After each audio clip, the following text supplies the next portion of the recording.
Estoy agradecida con el Señor, hermanos, amigos, por la nueva oportunidad que nos da de seguir conectados con Dios a través de el estudio de su palabra. Últimamente he estado un poco triste porque personas conocidas, amigos, hermanos, últimamente han pasado al descanso. Y a pesar de que tenemos la esperanza tan linda de la resurrección, pero no deja de sentir uno tristeza por dejar de saber o desconectarnos, ¿verdad? Por un tiempo de nuestros amigos y seres queridos.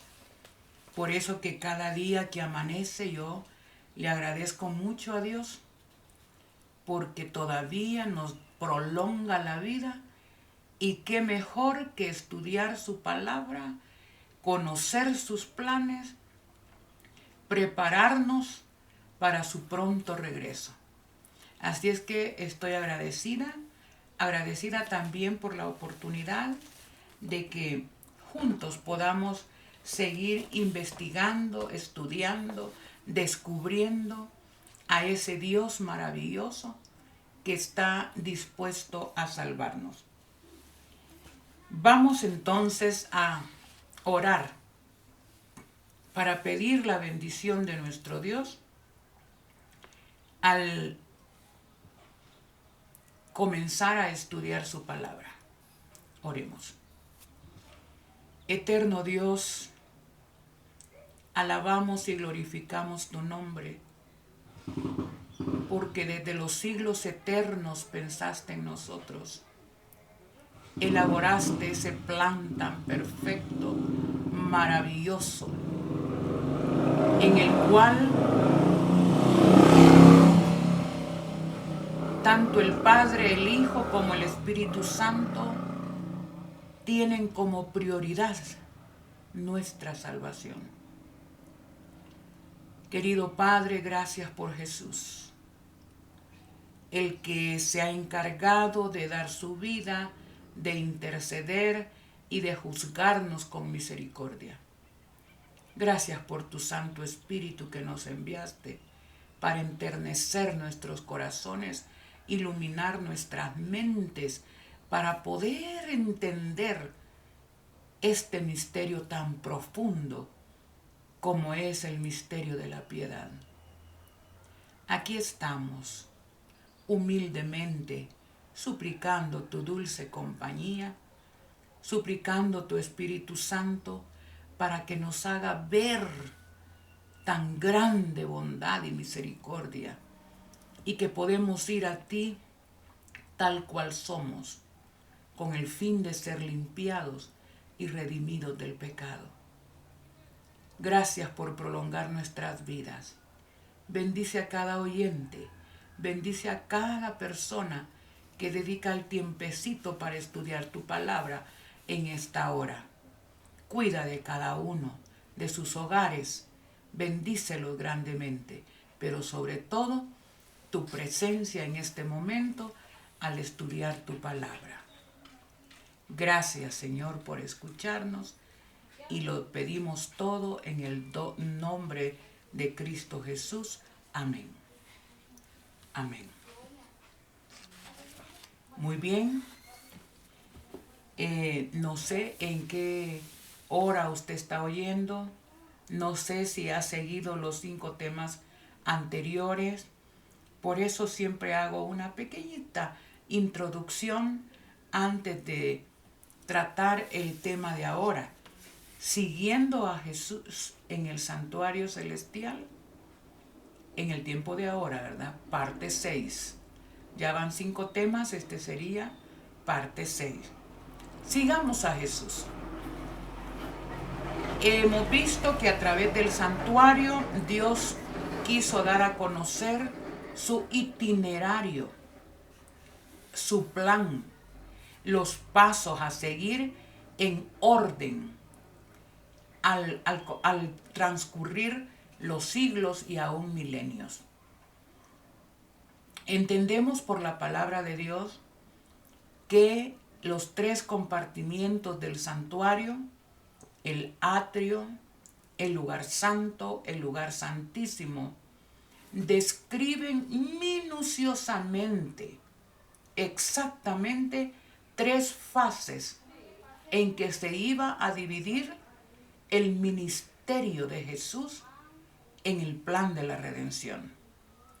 Así tomamos en cuenta que la raza humana estuvo desde que entra el pecado a 4000 años que Jesús muere, dio su vida por nosotros, la humanidad estuvo en la fase del santuario. Pero terminando esa fase, en el año 31, cuando Jesús sube y el Padre lo entroniza en el cielo, inicia su segunda fase en el ministerio de redención, y es el ministerio del sacerdocio intercesor. Así como el ministro, el sacerdote que oficiaba diariamente, tenía que presentar una víctima para poder interceder por el pecador, de igual manera Jesús fue la víctima en el atrio. Ahora ese sacrificio lo califica para interceder por nosotros desde el año 31 hasta el año 1844. En todo ese tiempo, Jesús tenía que pasar después a una tercera y última fase de su ministerio redentor. Y eso comenzó, como vimos el día especialmente ayer, que lamentablemente he tenido algunos problemas técnicos, digamos, que no hay suficiente luz, pero como pudimos, con la ayuda de Dios, pudimos descifrar y llegar matemáticamente hasta el año 1844, cuando Jesús pasó del lugar santo al lugar santísimo, y el Padre lo inviste de juez. Entonces, a sus dos fases anteriores, no es que ahí quedan, siguen con él hasta el lugar santísimo. Ahora que está investido de juez, sigue siendo nuestro intercesor y sigue siendo nuestro sacrificio. Sin esas dos fases, Jesús no podría llevar a cabo la última, que es en la que estamos a punto de terminar. Muy bien, sumo sacerdote, intercede por nosotros, inicia en 1844 el juicio de Dios. Daniel vio la escena del juicio. En Daniel 7, 9 y 10 dice, el juez se sentó y los libros fueron abiertos. En el caso de Juan, a Juan se le revela, y a Daniel, no solo mira la escena del juicio, sino que le dan la fecha. Eso es lo que estuvimos tratando ayer. Tal vez los que no pudieron pueden encontrar en el canal Ana Ramírez y el tema, todo lo que tiene que ver con siguiendo a Jesús en el santuario celestial, tema 1, 2, 3, 4, 5 y ahora el 6. Ahí ustedes pueden ver todas esas explicaciones. Muy bien, a Daniel se le dice cuándo se iba a purificar, cuándo iba a comenzar esa obra de juicio. Descubrimos por Daniel 8:14 hasta 2300 tardes y mañanas, y el santuario será purificado. Era el día real de juicio que simbólicamente una vez al año el sumo sacerdote celebraba en el santuario. Ahora, este era el día de la expiación. Desde 1844 estamos en esa fase, período de expiación, purificación del santuario, juicio al pueblo de Dios. En esta ocasión vamos a ir despacio explicando el contenido del juicio investigador que comenzó en 1844. Ahora, ¿por qué se le llama juicio investigador? Varios profetas lo identificaron como día del juicio. Y hay un profeta, el profeta Sofonías. Apunten, mantengan su lápiz, su hoja para apuntar. En el libro de Sofonías capítulo 1 y versículo 12, Sofonías 1:12. ¿Saben que cuando a Sofonías se le dio esta profecía sobre el juicio investigador y el marco, uno de los marcos de referencia era una quiebra económica? Miren, es que Dios es perfecto, es exacto, por eso es que tenemos que estudiar la profecía como una antorcha que alumbra en el lugar oscuro. Quiero que lean conmigo Sofonías 1:11. Sofonías 1:11 dice: aullad, habitantes del distrito comercial, porque todo el pueblo mercader será destruido. Serán talados todos los que pesan la plata. Miren, no hay cosa más tremenda que este texto está diciendo: aullad, habitantes del distrito comercial. ¿Cómo está el comercio en todo el mundo en plena pandemia? Y quiero decirles que esto no se va a componer. Definitivamente vamos a situaciones mucho más críticas. Pronto las economías que están ahorita en el piso seguirán más al fondo todavía. Y miren, entendámoslo. Aullad, habitantes del distrito comercial, porque todo el pueblo mercader será destruido. Serán talados todos los que pesan plata. ¿Cuántos negocios se han cerrado?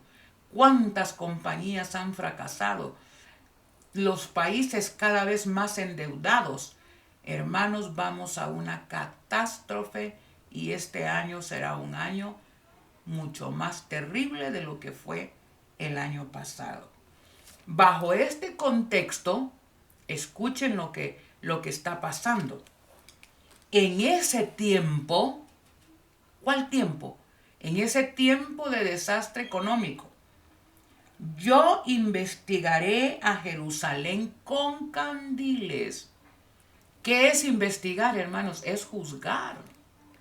Yo investigaré a Jerusalén. Noten que cuando se refiere a Jerusalén, se refiere al pueblo de Dios, al pueblo adventista. Yo juzgaré con candiles y castigaré a los que reposan tranquilos sobre sus inmundicias. Mucho adventista cree que con solo ir a la iglesia, ahí está todo, con la liturgia. Aquí dice: a los que reposan tranquilos sobre sus inmundicias y piensan, el Señor ni hará bien ni mal. Todo es así. Todo es normal. Esto tenía que ser así. Ay, hermanos, qué triste pensar. Pero lo importante que, ¿por qué decimos juicio investigador? Porque es aquí donde Dios va a investigar con candiles, con luces, a la casa de Jerusalén. Es interesante. El tema del santuario es la clave que abre muchas verdades en la Biblia, las cuales han sido poco entendidas.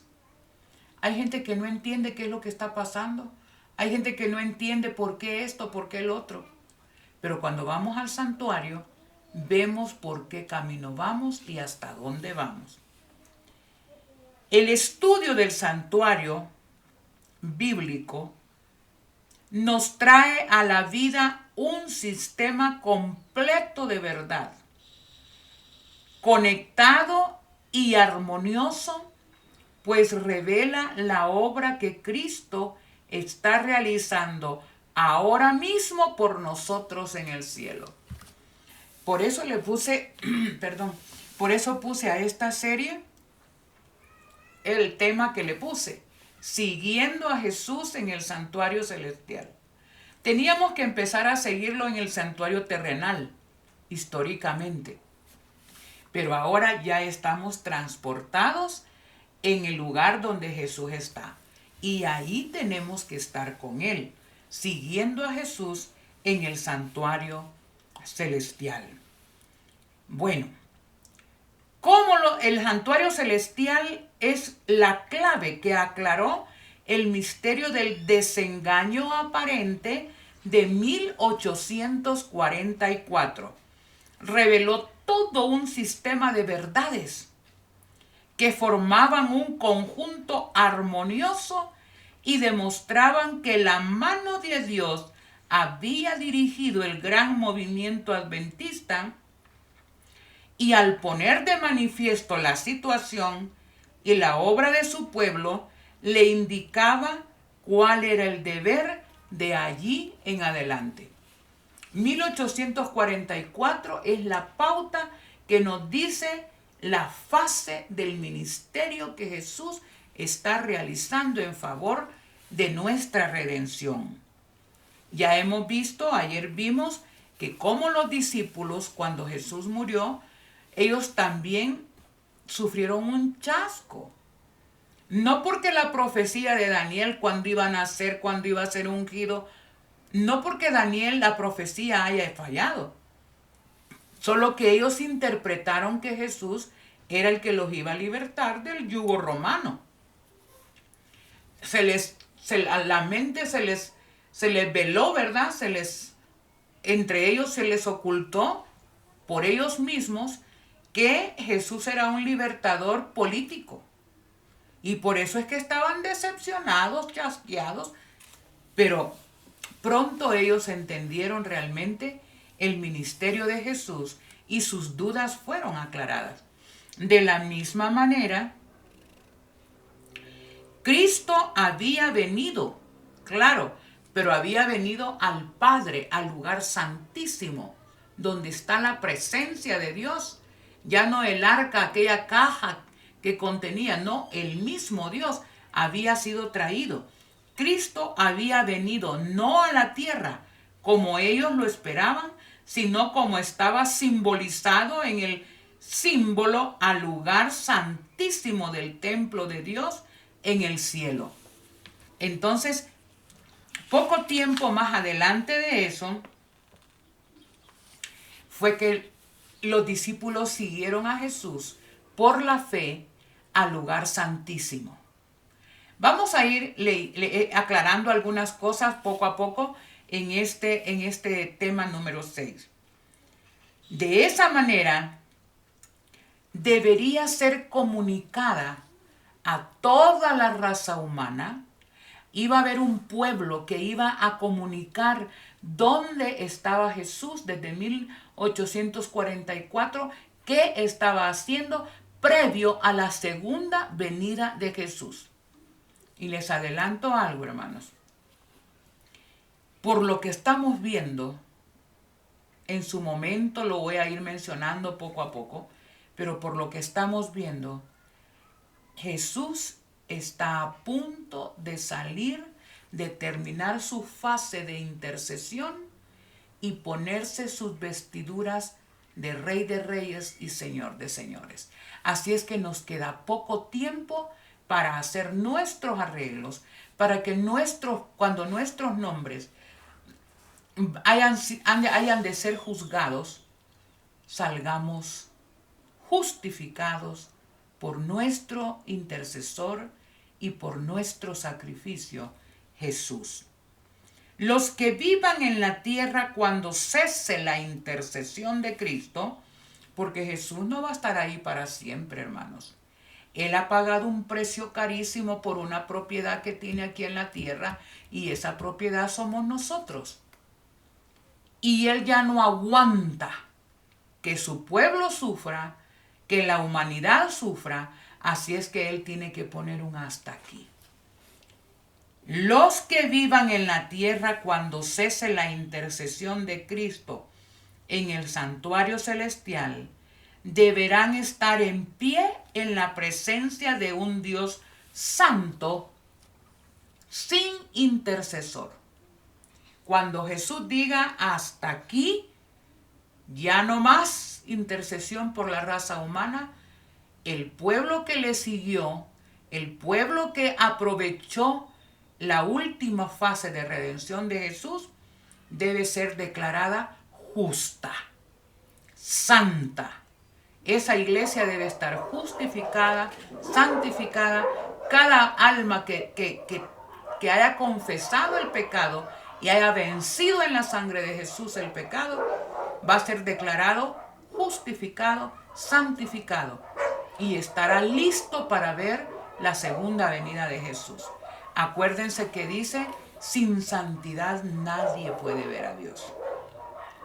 Ahora, sus vestiduras de ese pueblo deberán estar sin mancha, sus caracteres purificados de todo pecado por la sangre de Jesús. Bueno, hermanos, aquí, cuando ya Jesús muestra sus intenciones de salvarnos, cuando ya Él muestra el deseo de venir por nosotros y declararnos santos, ya queda en nosotros que aceptemos o rechacemos la oferta. Mientras que los pecados de los creyentes arrepentidos son quitados del santuario, debe llevarse a cabo una obra especial de purificación, de liberación del pecado entre el pueblo de Dios en la tierra.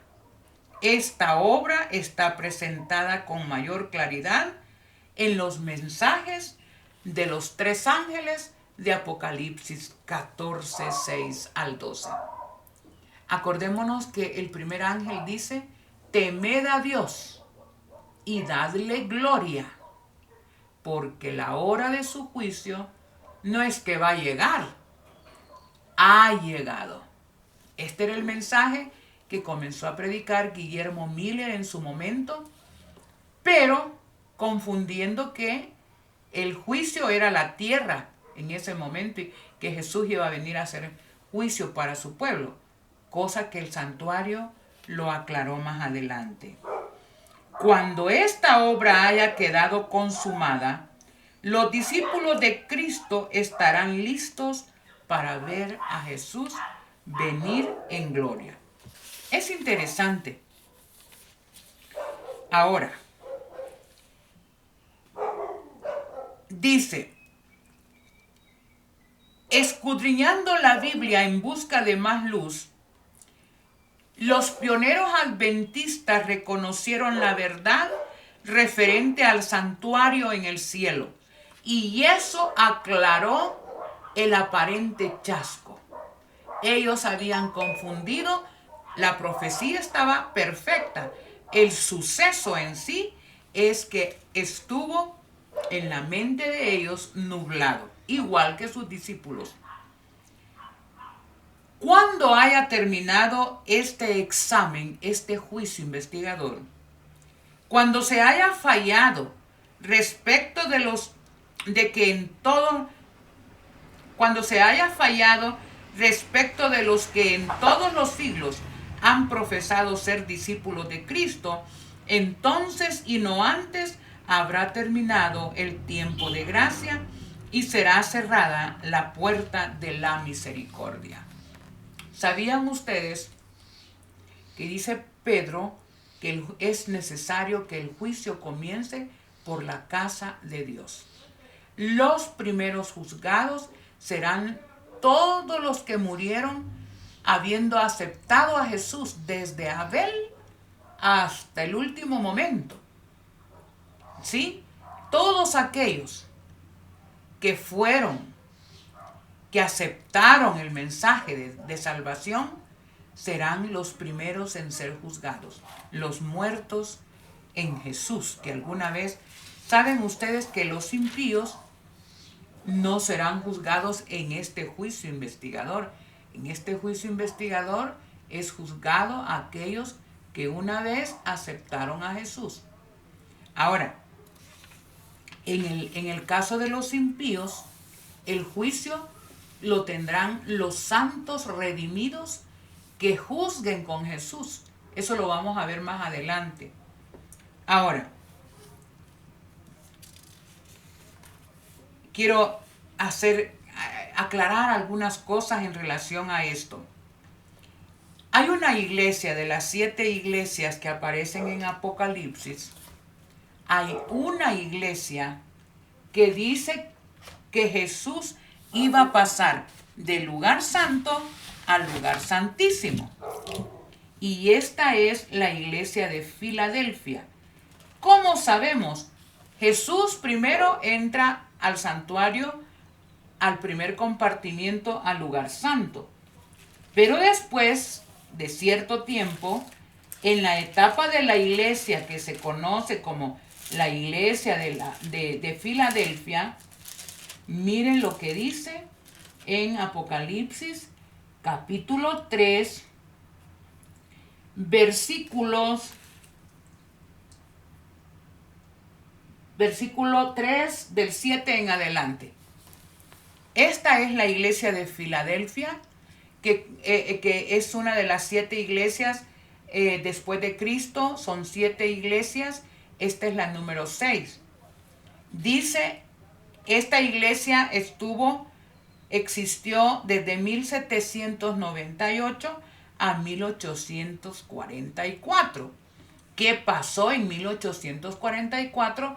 Donde comienza la última etapa de la iglesia, de las 7 iglesias, la última iglesia. Lean conmigo Apocalipsis 3, del 7 en adelante. Y ustedes van a ver con claridad dónde estaba Jesús en esta etapa de la iglesia y a dónde pasa. Escuchen. Escribe al ángel de la iglesia de Filadelfia.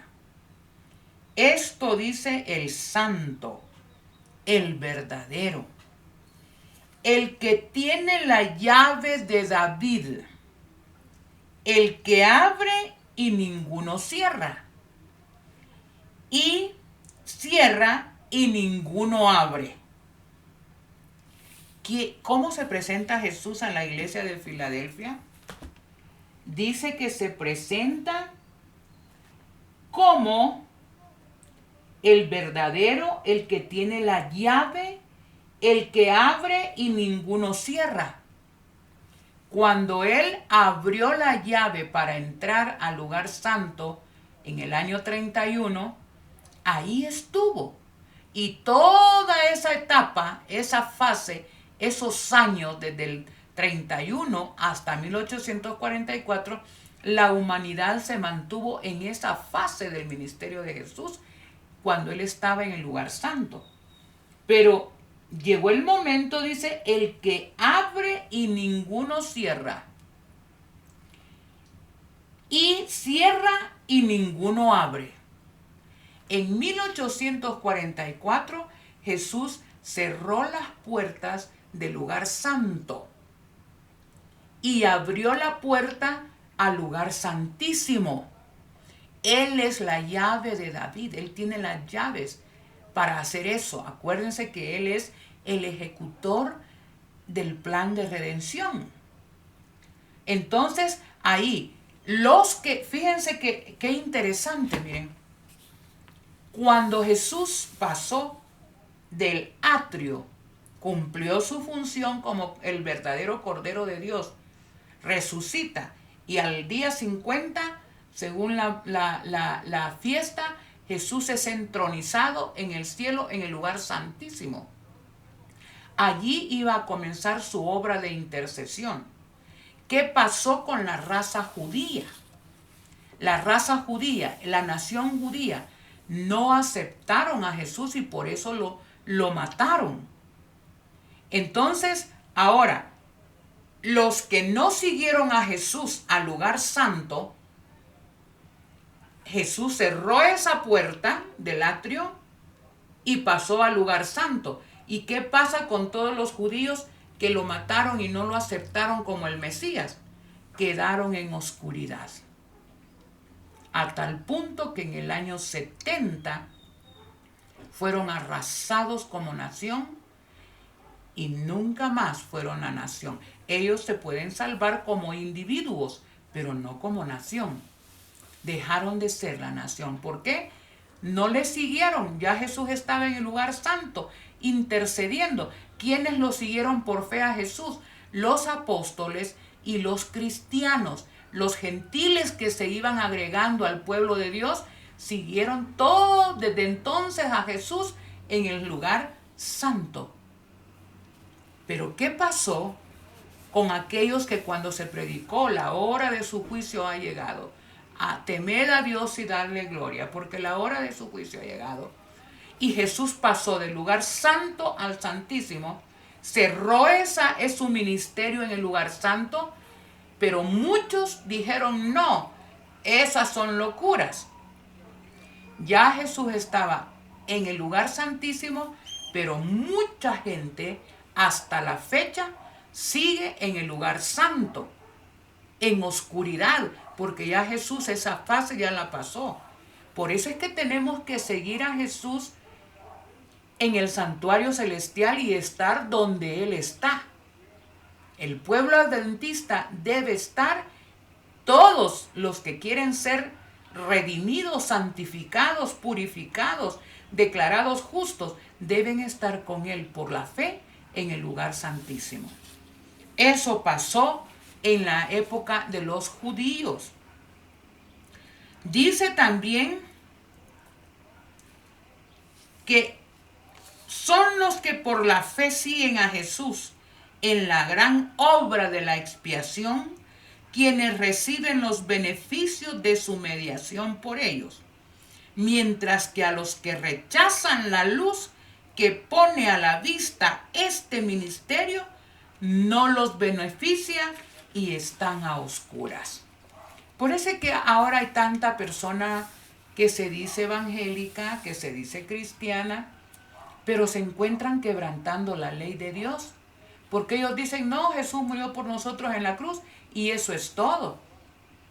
Pero no, Jesús sigue intercediendo y en este momento tomó su rol de juez. La condición de los judíos incrédulos en aquella época ilustra el estado de los indiferentes e incrédulos entre los profesos cristianos que desconocen voluntariamente la obra de nuestro misericordioso sumo sacerdote. Igual, o sea, cuánta gente que se dice cristiana, pero no entienden el plan de la redención, hermanos. Se han quedado con Jesús en el atrio. Ahí se quedaron. No siguieron a Jesús en el lugar santo. No siguieron a Jesús en el lugar santísimo donde Él está. Entonces, esta es la parte muy, pero muy difícil. Pero todos aquellos que han seguido, siguen y entienden las fases del ministerio redentor de Jesús, dicen, pero Cristo intercede aún por el hombre y se otorgará luz a los que la buscan. Si usted está comenzando a oír este mensaje y no ha escuchado los anteriores, bájelos y vaya despacio entendiendo por qué estamos ahorita con Jesús en el lugar santísimo. Cuando pasó la fecha fijada para 1844, hubo un tiempo de gran prueba para los que conservaban aún una fe adventista, hasta que a través de Hebreos, a través del santuario, entendieron dónde estaba Jesús y le siguieron. Ya han pasado muchos años, pero este ministerio de Jesús está por concluir. Amados hermanos, es algo maravilloso entender el plan de la redención. Así no estamos a oscuras. El juicio investigador, uno de los eventos más solemnes en toda la historia, es un asunto que afecta a cada uno de nosotros. Y en esta etapa de mi tema vamos a ir analizando qué hace Jesús en el santuario celestial, en el lugar santísimo, desde 1844. Yo espero que el Señor nos vaya acompañando para poder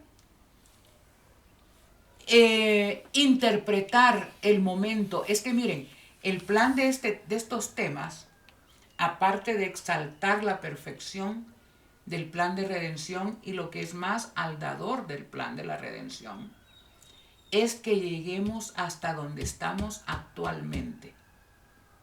Usted va a ver claritito a la luz de la Biblia, a la luz del espíritu de profecía, que estamos en la etapa final, mejor dicho, al final de la etapa final de la obra de intercesión de nuestro Jesús. La venida de Cristo descrita aquí en Daniel ve el juicio, y más adelante en el mismo capítulo 7 ve que el Hijo del Hombre es llevado en las nubes hasta la presencia del Padre, hasta donde está el arca. El Padre ocupa el trono del lugar de todo lo que es el santuario. El trono en el santuario terrenal estaba, ¿qué podríamos decir?, simbolizado por el arca con los querubines y la ley de Dios adentro del arca. Y ahí se manifestaba la presencia de Dios. Eso era una miniatura de lo que es el trono de la majestad en el cielo. Y cuando en 1844 Daniel ve, y lo vamos a leer, a mí me gusta que vamos a Daniel capítulo 7. Daniel capítulo 7.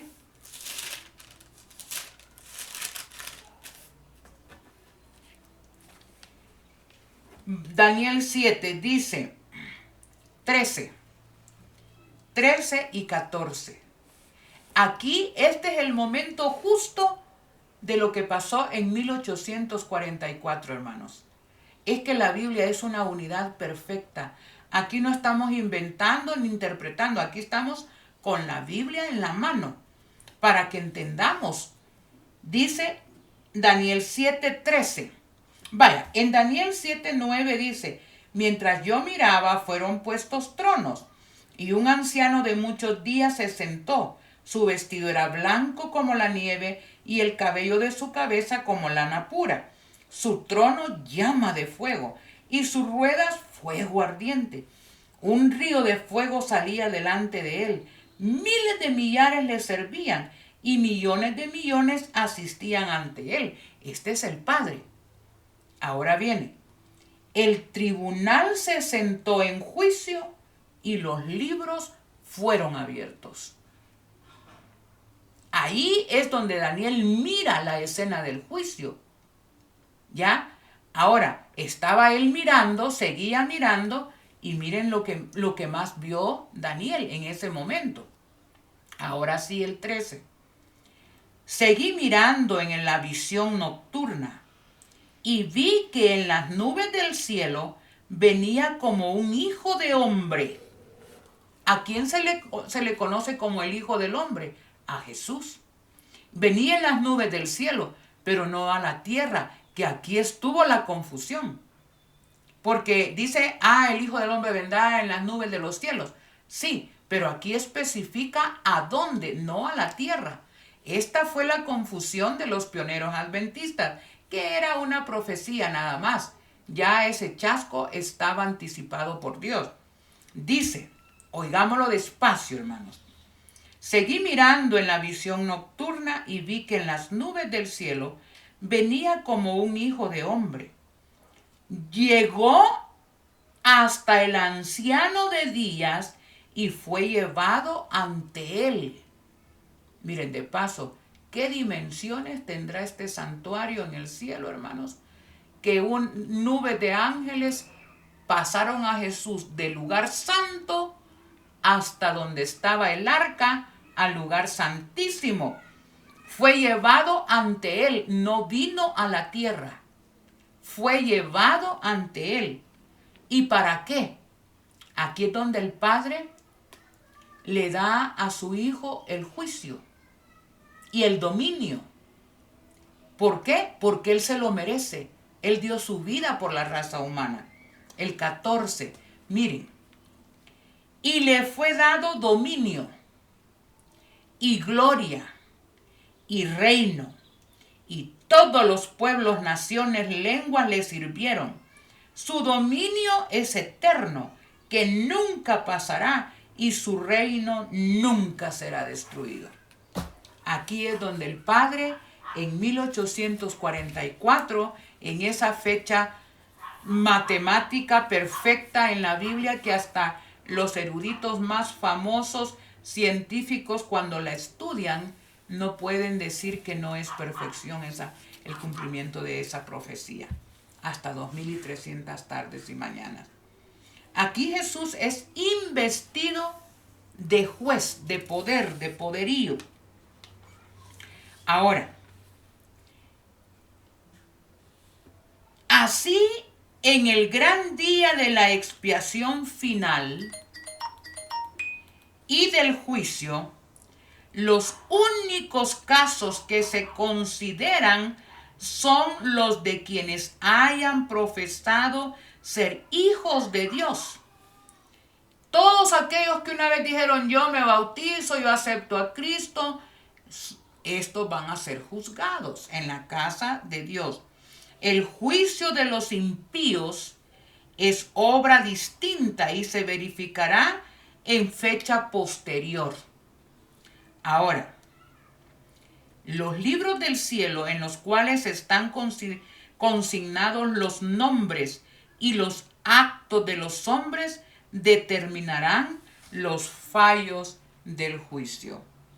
Y aquí yo quiero detenerme un poquitito. Muchas veces nosotros cometemos errores y pecados de todo tamaño, de toda índole, de todo color, pero al final pecados. Hermanos, con solo odiar a una persona, ya la matamos en la mente, así dijo Jesús. O sea, aquí no se trata de que quién mató, quién adulteró. Aquí, hermanos, aún los pensamientos son registrados en libros. Dice, el juez se sentó y los libros fueron abiertos, las evidencias. Y otro libro fue abierto, el cual es el de la vida. Y fueron juzgados los muertos. ¿Se da cuenta? ¿Quiénes son los primeros en ser juzgados? Los muertos desde Abel, hermanos. Todos aquellos que un día aceptaron el mensaje redentor fueron apuntados y ahora serán pasados en juicio. Por las cosas que estaban escritas en los libros según las obras. Ahí está el libro de la vida. Cuando usted acepta a Jesús, ya sea por presión o por convicción o por deseo de aceptarlo realmente, su nombre es escrito en el libro de la vida. Ahora, que usted se mantenga escrito, esa es la lucha, esa es la batalla. En el libro de la vida dice, Jesús dijo en Lucas 10:20, gozaos, de que vuestros nombres estén escritos en los cielos. Pablo habla del libro de la vida en Filipenses 4:3. Daniel vislumbró un tiempo de angustia cual nunca fue y declaró que el pueblo de Dios será liberado, es decir, todos los que se hallen escritos en el libro de la vida del Cordero. Daniel 12:1. Ahora, ¿saben ustedes que aquí todos decimos, los que somos bautizados, ay, qué aliento, porque ya mi nombre está escrito en el libro de la vida? Tengamos mucho cuidado, hermanos. Tengamos muchísimo cuidado porque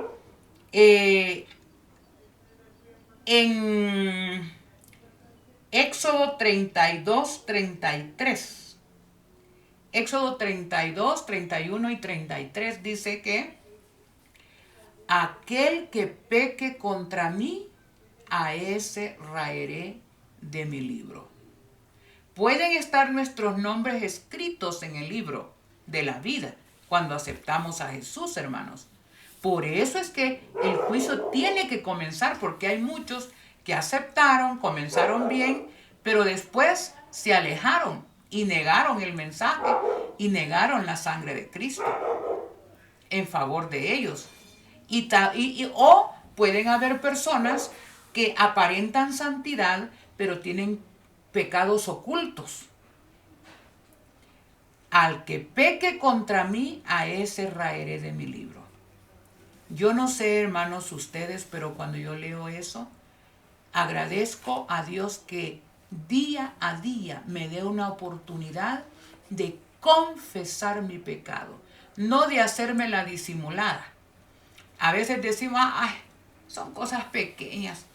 Como decía un hermano que yo aprecié mucho, ya estaba viejecito, ya tenía años dentro de la iglesia. Una vez se enfermó, vea, y él era un diácono, mire, ahí estaba a las 8 de la mañana limpiando bancas, era muy lindo, todos lo admirábamos. Y una vez él se enfermó y fuimos un grupo de hermanos a visitarlo. Cuando tocamos la puerta, había un callejoncito cerrado y hasta el fondo vivía él y la esposa. Y lástima que se escuchó, ¿verdad? Cuando tocamos la puerta para irlo a visitar y le dice a la esposa, mira, esconde los camarones, porque ahí vienen los hermanos. Y entonces, y todos oímos. A veces tenemos escondidas cosas en nuestras vidas, hermanos, pero ante Dios no hay nada que esté escondido.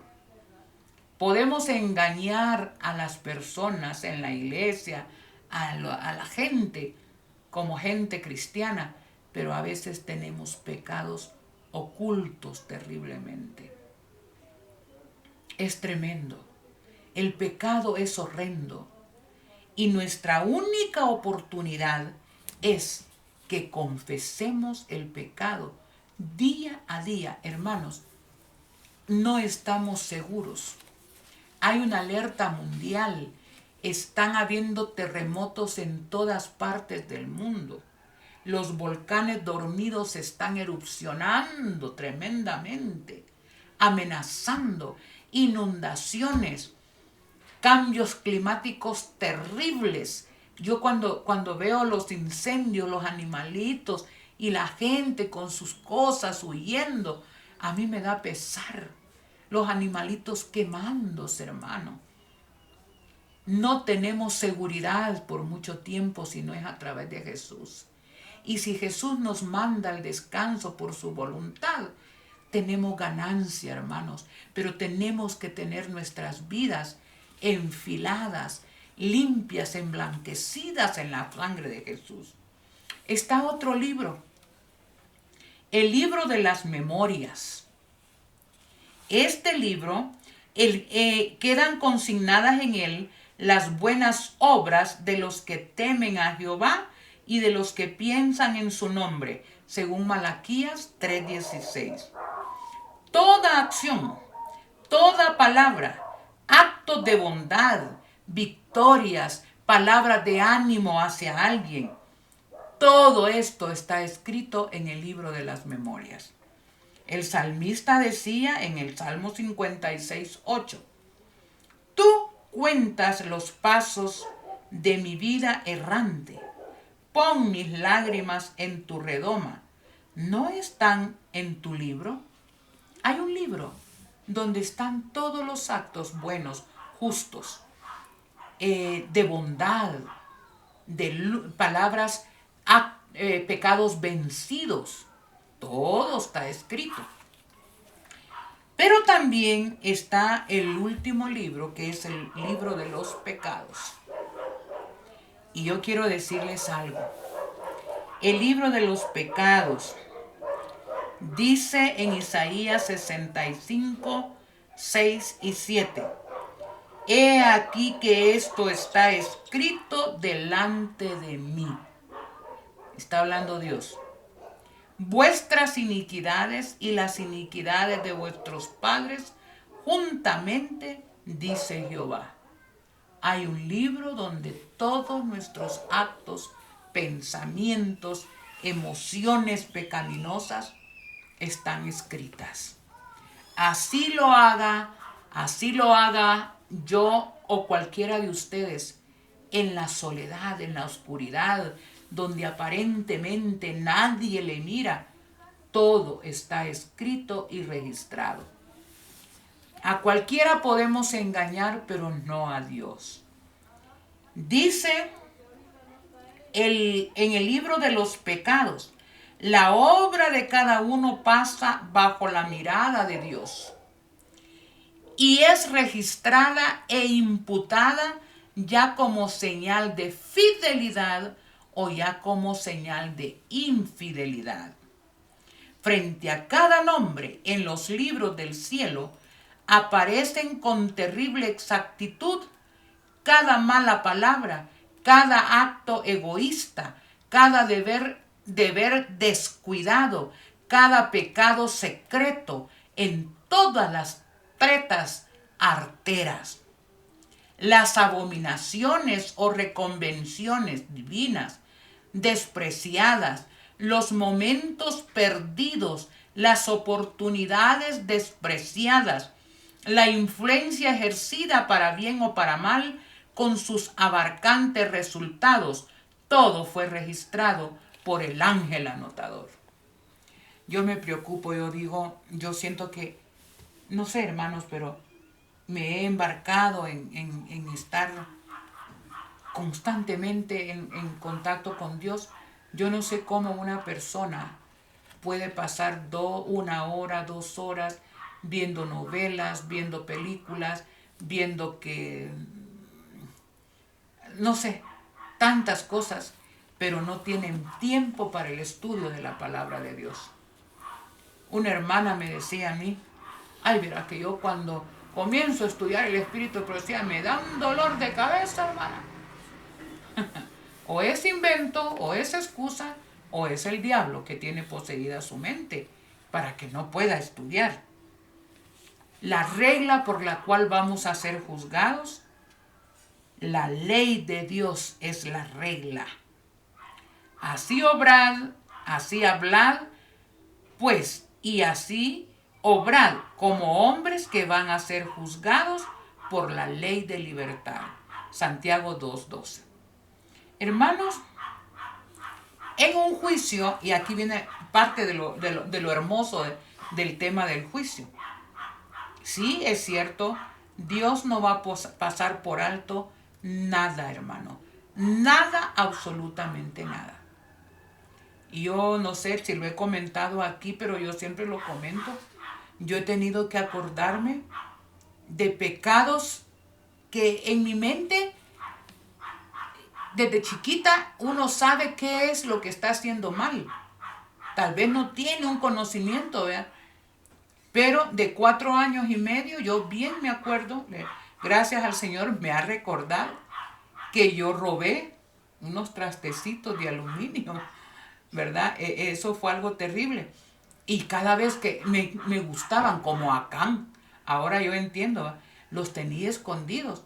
Y cada vez que yo los iba a desenvolver me gustaban, pero mi corazón hacía pum, pum, pum, pum. Mi papá descubrió el asunto.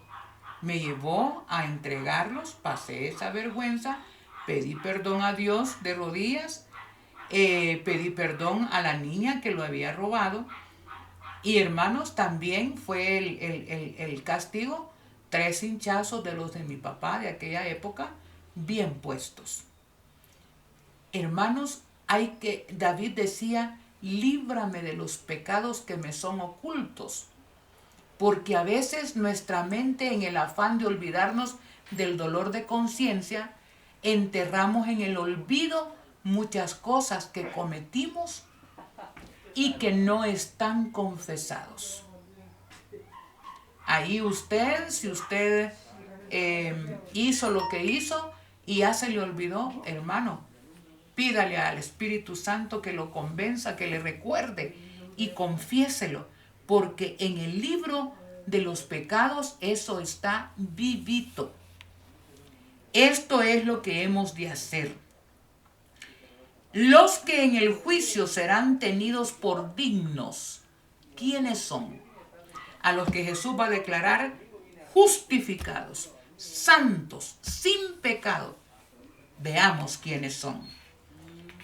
Los que en el juicio serán tenidos por dignos tendrán parte en la resurrección de los justos si es que mueren, así como Abel, ¿verdad? Y con él todos los justos que han muerto.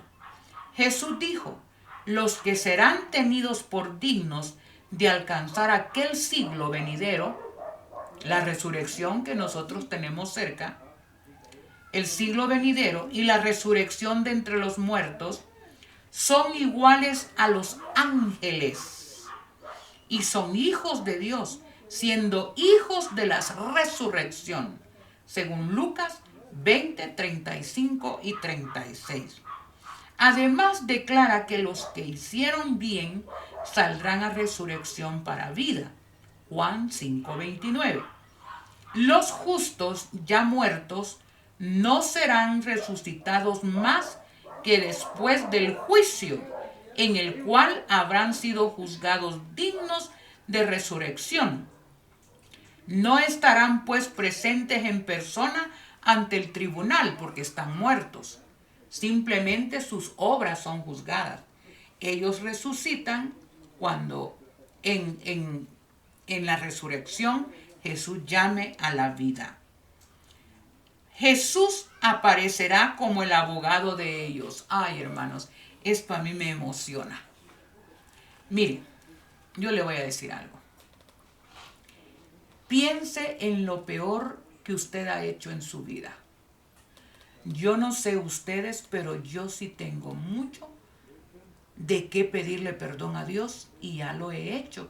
Y el Espíritu Santo sigue acordándome muchas cosas. Hermanos, eso vergonzoso, eso que usted no quiere que nadie sepa, confiéselo. Humillémonos delante de Dios, aprovechemos a nuestro abogado intercesor, a nuestro sacrificio. Dice, mire por qué. Jesús aparecerá como el abogado de ellos para interceder en su favor delante de Dios. Hermano, ¿qué prefiere? ¿Prefiere usted decir, es que yo lo hice por esto, ¿verdad? Es que yo, porque como tenía necesidad, robé. Es que yo, como tenía necesidad de justificarme, hablé mal del hermano tal o de la hermana tal.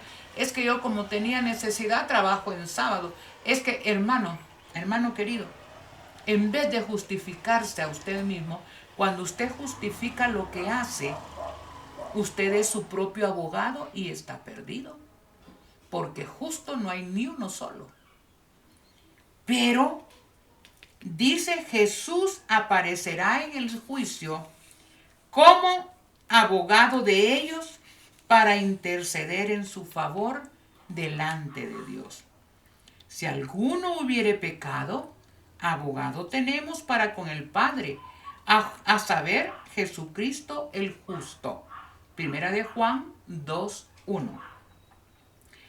Porque no entró Cristo en el lugar santo hecho de mano, que es de una mera representación del verdadero, sino en el cielo mismo, para presentarse ahora, hoy, 2021, hermanos, delante de Dios por nosotros. Hermanos, esta es la noticia más grande que contiene el Evangelio eterno. Allá Apocalipsis 14:7 dice, temed a Dios y dadle gloria, porque la hora de su juicio ha llegado. ¿Pero para qué? ¿Qué es lo que Jesús más disfruta hacer, hermanos? ¿Por qué dio su vida? Por eso es declararnos justos. No incriminarnos nuestras faltas, pero faltas que no estén confesadas, Él no puede perdonar ni limpiar. A medida que los libros de la memoria se van abriendo en el juicio, las vidas de todos los que hayan creído en Jesús pasan ante Dios para ser examinadas por él, empezando con los primeros que vivieron en la tierra, Abel, y con Abel todos los demás. En la tierra, nuestro abogado presenta los casos de cada generación sucesiva y termina con los vivos. Ajá. Esta parte es la que yo quiero que enlacemos para los temas siguientes. Vaya, Jesús empieza a abogar, analiza la vida de Abel. Ahí está todo lo que Abel hacía, creía, obraba. Ahí está, ¿verdad? Caín también en un momento posiblemente dijo, sí, yo creo en Dios, pero creo a mi manera. También ahí va a ser juzgado. Y Jesús comienza a juzgar de generación en generación en generación. Todos los que pasaron por el atrio, 4,000 años, todos los que pasaron por el lugar santo desde el 31 hasta 1844, desde 1844 hasta ¿cuándo? Hasta que termina el juicio con los vivos. Todos los que estén vivos cuando Jesús venga habrán pasado el juicio de los vivos. Ese juicio de los vivos es lo que nos va a llevar al lugar, al momento en que estamos. Pero cuando termine de ser juzgado los muertos, comienza el juicio de los vivos. Cada nombre es mencionado, cada caso cuidadosamente investigado. Habrá nombres que serán aceptados y otros nombres que serán rechazados. Todos. Voy a poner un ejemplo que espero en Dios que nunca ocurra, pero no puedo poner otro ejemplo más que el mío. Usted va a decir, entendimos el mensaje y ahora pasamos por todas las pruebas y ahora están redimidos en el cielo. Todos los que ustedes están oyendo este mensaje, yo quiero pensar que aunque no los conozco, pero yo quiero pensar que nos vamos a conocer en el cielo. Ahora, qué terrible sería que ustedes estén salvos, bendecidos con la presencia de Dios, ahí Jesús, ahí los ángeles, bueno, la eternidad en sí. Y usted comienza a buscarme. Y usted comienza a decir, ¿dónde está? Bueno, aquí en los que me conocen me dicen hermana Cori. ¿Dónde está la hermana Cori? ¿Dónde está? ¿Dónde está? ¿Cómo que no está en el cielo? ¿Por qué? Si predicaba, si enseñaba, si era fiel. Pero yo no aparezco. Ay, hermano, yo espero que eso no sea así, pero yo quiero poner ese ejemplo, ¿verdad? Y usted comienza a buscarme y no me encuentra. Usted tendrá acceso a los libros del cielo y ahí usted va a buscar mi nombre y ahí van a estar registrados mis actos. Ante Dios no vale la apariencia, ante Dios vale una vida de santidad genuina que dependa de sus méritos y de su sacrificio santo y bendito. Querido hermano, tenemos que pasar de las apariencias y de las liturgias a una vida de santidad unida a Cristo Jesús. Ahí estarán los nombres. Habrá nombres que serán aceptos y otros rechazados. En caso de que alguien, oigan esto que es algo que me impactó también, en caso de que alguien tenga en los libros de memoria, ¿qué hay en los libros de la memoria, hermanos? Actos bondadosos, buenos, actos justos, actos de bondad y esto, ¿verdad? Digamos que yo tengo topado ahí mi sección en el libro de las memorias de todas mis obras buenas, entre comillas. Hermano, eso no va a justificar que yo, por un pecado que no confesé, yo pierda la redención. Miren, y para muestra un botón de esto, ahí tenemos a Moisés. Mire, no hay otro ser humano que se asemeje en carácter a Jesús como Moisés. Pero ¿qué le costó no entrar al pueblo a la tierra prometida tan anhelada? Simplemente Dios le dijo, háblale a la roca y te dará agua. Pero Moisés perdió y golpeó la roca. Hemos de hacerles a salir agua, como que él era.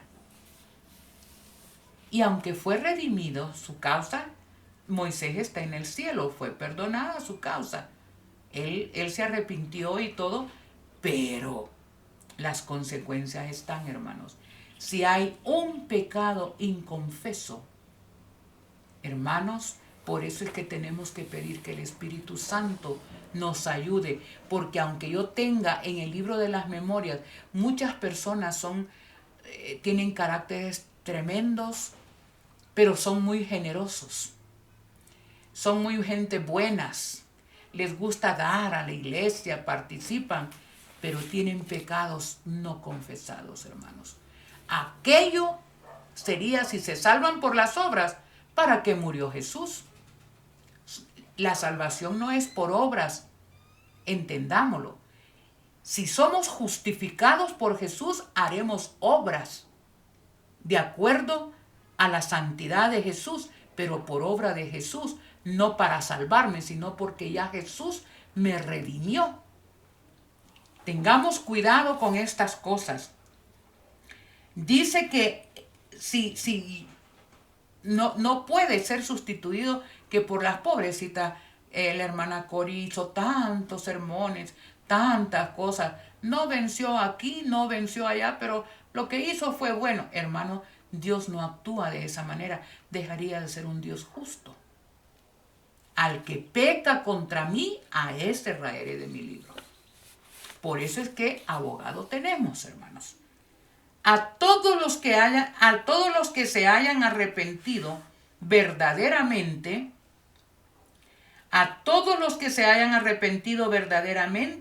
de su pecado y que hayan aceptado con fe la sangre de Cristo como su sacrificio expiatorio, se les ha escrito el perdón frente a sus nombres en los libros del cielo. Amén, hermanos. No importa lo que hayamos hecho. No importa tan sucio, tan terrible que hayamos actuado, hecho, obrado.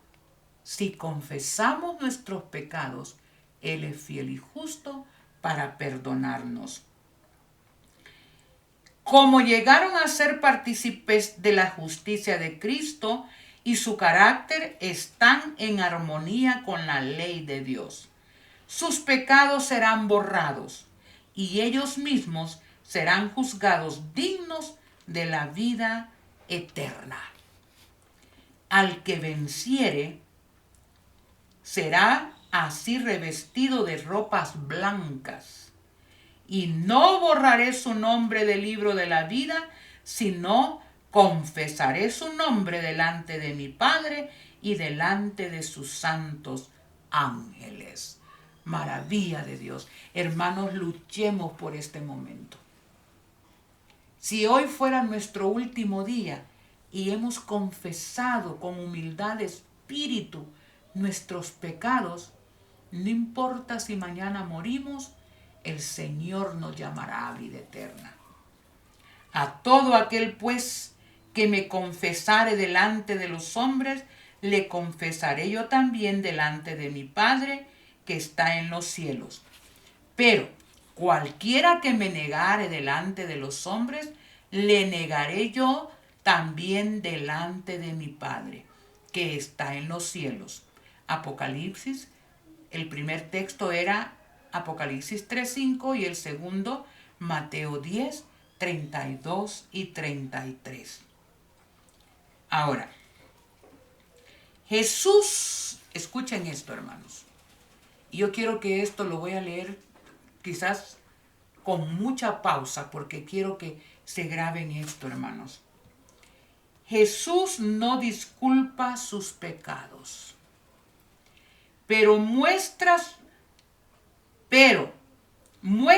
su arrepentimiento y su fe, y reclamando el perdón para ellos, Jesús disculpa,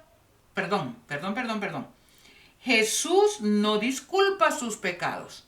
No dice, pobrecita la hermana Cori o pobrecita Cori, ya hizo bastante, ay, le voy a dejar pasar. No, hermanos, no es así. Jesús no disculpa sus pecados, pero muestra su arrepentimiento y su fe. Si yo muestro arrepentimiento y fe y humildemente reclamo el perdón, Él levanta sus manos heridas ante el Padre y ante los santos ángeles diciendo, lo conozco por sus nombres, los he grabado en las palmas de mis manos. Los sacrificios de Dios son el espíritu quebrantado, el corazón contrito y humillado, no despreciarás tú, oh Señor. Salmo 51:17. ¿Qué necesita Dios para ese gran milagro de declararme santa, justa delante del Padre? Que es algo que por mí no puedo hacer. El acusador aparece entonces. El acusador de mi pueblo le dice, porque ahí está Satanás, hermanos. Miren, en tal fecha, a tal hora de la noche, a tal hora del día, en tal mes, en tal año, hizo esto, aquí lo tengo yo. El acusador. Y Jesús le dice, que Jehová te reprenda, oh Satanás. Cristo revestirá a sus fieles con su propia justicia, para presentarlos a su Padre como una iglesia gloriosa, no teniendo mancha, ni arruga, ni cosa semejante. Dios no va a llevar al cielo gente que no haya vencido. Hay suficiente provisión, hay suficiente gracia para que nosotros podamos vencer. La obra del juicio investigador y el acto de borrar los pecados deben realizarse antes del segundo advenimiento. Antes del segundo advenimiento. Deben ser juzgados según las cosas escritas en los libros. En el ritual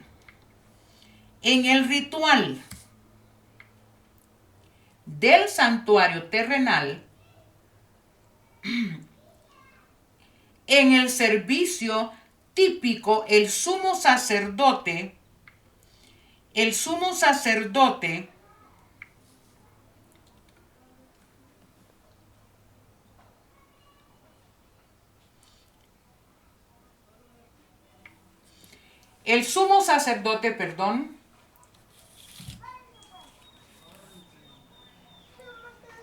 salía y bendecía a la congregación.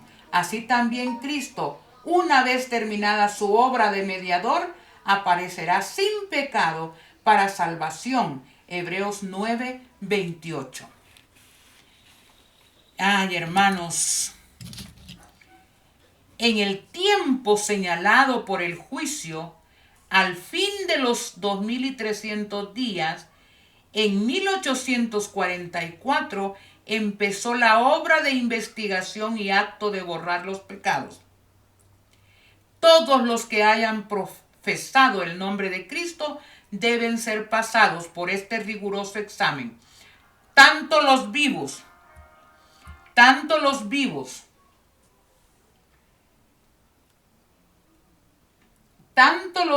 como los muertos deben ser juzgados de acuerdo con las cosas escritas en el libro. El pecado puede ser ocultado, negado, encubierto por un padre, por una madre, por una esposa o por los hijos y los amigos. Nadie fuera de los mismos culpables tendrá tal vez la más mínima sospecha del mal. No deja por eso de quedar al descubierto ante los seres celestiales. Por eso, hermanos, no estemos engañados. No estemos engañados.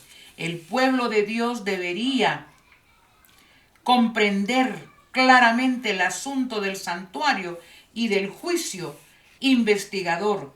Todos necesitamos conocer estos mismos misterios revelados. Hermanos queridos, tenemos en nuestro tiempo el tiempo del juicio investigador. Y así como Dios dice que tenemos tal sumo sacerdote que puede compadecerse de nosotros,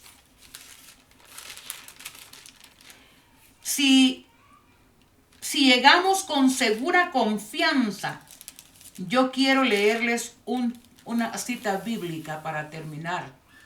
Hemos leído lo que comprende qué significa que Jesús se encuentre ahorita en el santuario celestial. Lo hemos leído, hermanos queridos, pero yo voy a leer algo que este día va a quedar grabado en el cielo, no solamente en este video o por la radio. Esto va a quedar grabado. Hoy es un 6 de abril del 2021.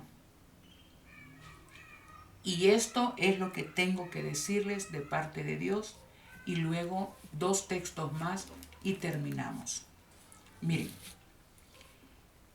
la sangre de Jesús nos limpia de todo pecado. Él es nuestro abogado, nuestro intercesor, nuestro sacrificio, nuestro cordero, el verdadero, el que dio su sangre por nosotros. Y Él está dispuesto a salvar.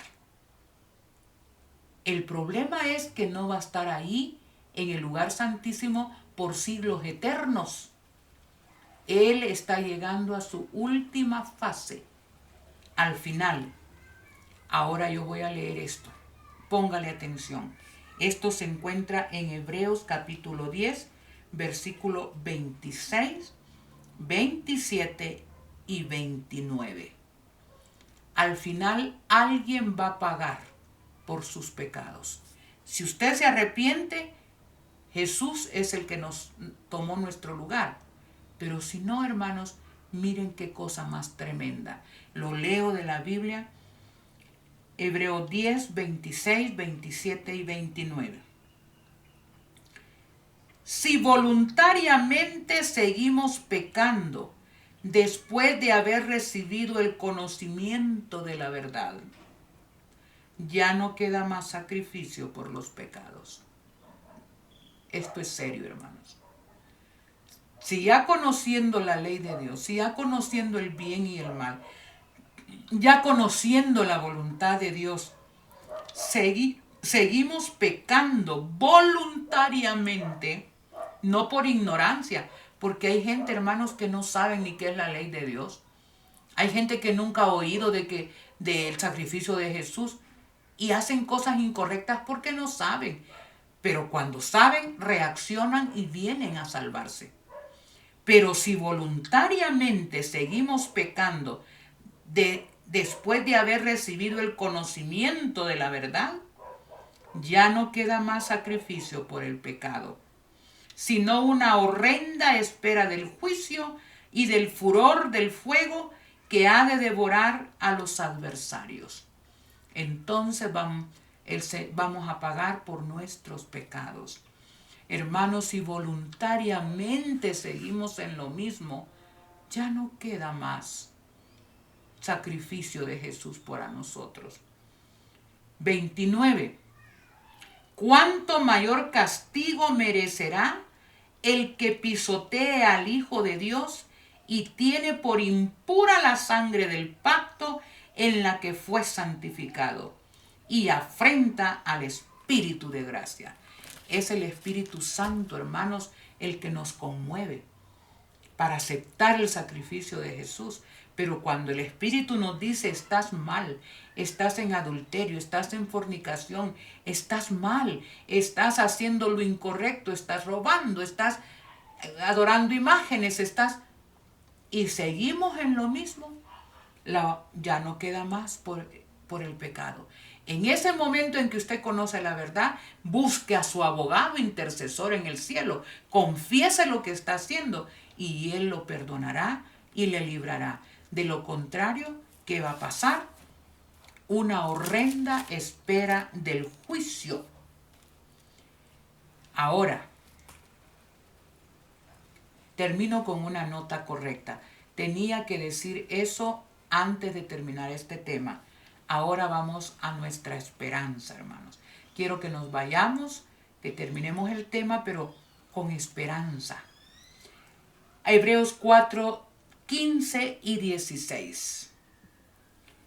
Porque no tenemos un sumo sacerdote incapaz de simpatizar con nuestras debilidades, sino al contrario, fue tentado en todo según nuestra semejanza, pero sin pecado. Acerquémonos pues con segura confianza al trono de la gracia, al mismo trono de Dios, hermano, para alcanzar misericordia y hallar gracia para el oportuno socorro. Con confianza, hermano, hermana que me está oyendo, arrodíllese delante de Dios y a través de Jesús elévese hasta el trono de la gracia. Confiese con humildad su pecado y dice que Él se compadecerá de nosotros y alcanzaremos gracia para el oportuno socorro, porque vendrá el momento, hermanos, en que estaremos viviendo como estamos viviendo ahorita tremendas situaciones y como si nada, cuando vengamos a decir, ay, decía mi mamá, ay, se ha ido. Esta es la oportunidad. Que Dios nos ayude. Quiero esta vez también, igual que ayer, que hagamos una decisión, hermanos. ¿Por qué no decidimos consagrarnos al Señor? Hagámoslo. Dios está dispuesto. Oremos. Amado Dios y Padre nuestro, es maravilloso ver que has desde la eternidad configurado un plan perfecto, no con el fin de condenarnos, sino con el fin de salvarnos, de declararnos justos, de regalarnos tu justicia bendita, santa, para que cuando el Padre nos vea estemos cobijados con tu manto de justicia. Eres perfecto, eres maravilloso. Permite que el Espíritu Santo compunja nuestros corazones, que nos haga ver dentro de nosotros qué es lo que está mal en nuestras vidas, en nuestros caracteres, que pidamos a nuestro abogado intercesor que limpie y que use su sangre para limpiarnos, de tal manera que el Padre pueda declararnos justos. Muy pronto la raza humana estará envuelta en situaciones terribles, pero queremos estar amparados a Cristo Jesús.